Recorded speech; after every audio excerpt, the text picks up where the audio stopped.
আইছো কেন কে কেন আইছো প্লিজ আর হবে না প্লিজ আমার সাথে কেন ভাই ভাই আরে ওটা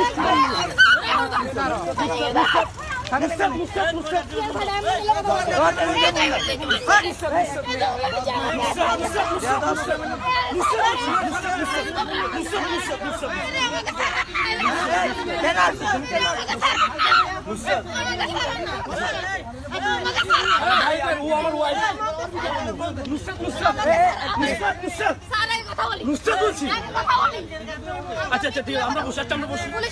আসো আসো আসো আচ্ছা আসো আসো ঠিক আছে আচ্ছা বসি কথা বলে এদিকে আসো এদিকে লাইনে নুসরাত দুটো পা ধরতেছি প্লিজ আচ্ছা তোর কারণে নুসরাত একটা রেল লাইন এটা আচ্ছা এক পাশে যাই আমি কথা বলি আচ্ছা আসো আমি এখানে কথা আসুন না প্লিজ আমি তো লোক সিক্রেটে যাবো না পাবলিক প্লেসে তো তেমন না নুসরাত প্লিজ তোর আচ্ছা প্লিজ বলছি না যাও